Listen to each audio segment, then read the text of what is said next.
एक दीव का जन्म, ब्रूस ली की शुरुआत, मंजर, आगाज़ कहानी। हांगकांग की गलियां, सदी की दहाई 10 नवंबर 1930 को सैन फ्रांसिस्को में पैदा होने वाला एक नन्हा सा बच्चा वक्त के साथ ड्रैगन बनने वाला था, ब्रूस ली। पैदाइश के कुछ ही अरसे बाद इसका ख़ानदान वापस हांगकांग चला गया। यहाँ इसका बचपन गुजरा। एक ऐसा बचपन जो तवानाई, ज़िद और बेकरारी से भरा हुआ था। ब्रूस के वालिद लियाओइचना एक मशहूर चीनी ओपेरा अदाकार थे और इस वजह से ब्रूस छोटी उम्र में है फिल्मों में आने लगा।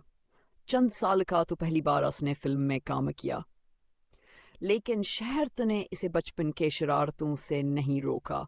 वह अक्सर गलियों में लड़ाई झगड़े करता था। ब्रूस को इंद्र नहीं था, लेकिन वह कभी किसी के आगे झुकता नहीं था। ने इसे एक सबक दिया, ओपन कोट, ताकत बगैर जब्त के तबाही है, क्लोज कोट। बाबिदूम, मार्शल आर्ट्स की दुनिया एक नई राह। जब ब्रूस 3 साल का हुआ तो इसकी ज़िंदगी में एक शख्स आया जिसने इसका रास्ता हमेशा के लिए बदल दिया। मास्टर यप मान, वनग जोन कॉन्ग फो के अजीम उस्ताद। यप मान ने इसे सिर्फ लड़ना नहीं सिखाया, बल्कि बहाव और तवाज़ुन सिखाया।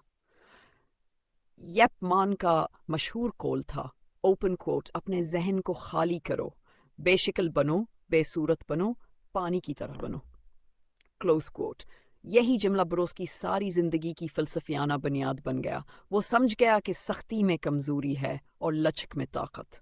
बाबिसूम, अमेरिका का सफर, नई जिंदगी, नया आगाज। 62 साल की उम्र में एक झगड़े के बाद ब्रूस के वालिदैन ने फैसला किया कि वो अमेरिका जाए ताकि वो नई जिंदगी शुरू कर सके। इसके पास सिर्फ $5 थे, लेकिन दिल में ख्वाबों का खजाना। वो सिएटल पहुंचा। दिन में बंद होता, रात में मार्शल आर्ट्स सिखाता और साथ ही यूनिवर्सिटी ऑफ वाशिंगटन में फ़िलसफ़ा पढ़ता। यहाँ उसके सोच बदल गई। ब्रूस ने सिर्फ जिस्मानी ताकत पर यकीन नहीं रखा, वो कहता था, ओपन कोट, सच्चा इल्म खुद को जानने में है, क्लोज कोट। इसी वक्त इसने अपना पहला स्कूल खोला, जहाँ वो मुख्तलिफ नस्लों के तलबा को तरबियत देता था। ब्रूस का यकीन था कि मार्शल आर्ट्स चीनी या जापानी नहीं, इंसानी है। बाब चहारम, जीत कुंडो। आज़ादी का फ़िलसफ़ा। वक्त के साथ ब्रूस ने महसूस किया कि रवायती मार्शल आर्ट्स में बहुत सख्ती है, ना लचक, ना आज़ादी। इसीलिए इसने अपनी एक नई राह बनाई, जीत कुंडो, यानी रास्ता रोकने वाली मुक्के की राह। लेकिन ब्रूस के लिए ये सिर्फ एक लड़ने का अंदाज नहीं था, ये जिंदगी गुजारने का फ़िलसफ़ा था। वो कहता था, ओपन क्वोट, जो कारआमद है इसे अपना लो, जो बेकार है इसे छोड़ दो, और जो तुम्हारा अपना है इसे शामिल करो, क्लोज कोट।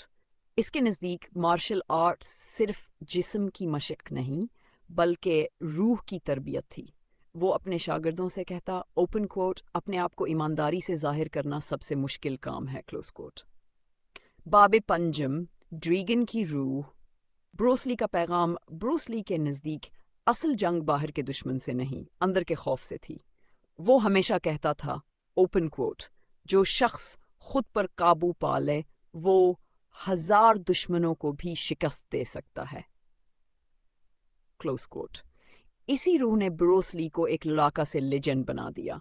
इसकी रफ्तार, ताकत और इल्म ने दुनिया को हैरान किया, लेकिन इसका फ़िलसफ़ा, आज़ादी, खुद एतमादी और सच्चाई, ने इसे हमेशा के लिए अमर कर दिया।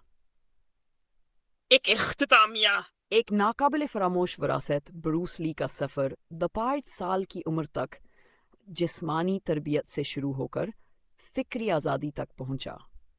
इसने हमें सिखाया कि ओपन कोट, कामयाबी इसमें नहीं कि तुम दूसरों से आगे हो, बल्कि इसमें है कि तुम अपने कल से बेहतर हो, क्लोज कोट। ब्रूस ली सिर्फ एक फाइटर नहीं था, वो एक फ़लसफ़ी, एक उस्ताद और एक ज़िंदा मिसाल था कि इंसान खुद अपनी हदें बनाता है और खुद ही उन्हें तोड़ता है। अनवान की तजवीज़, open quote, the dragon's awakening, the untold youth of Bruce Lee. Dragon का जागना, ब्रूस ली की इन, क्लोज कोट।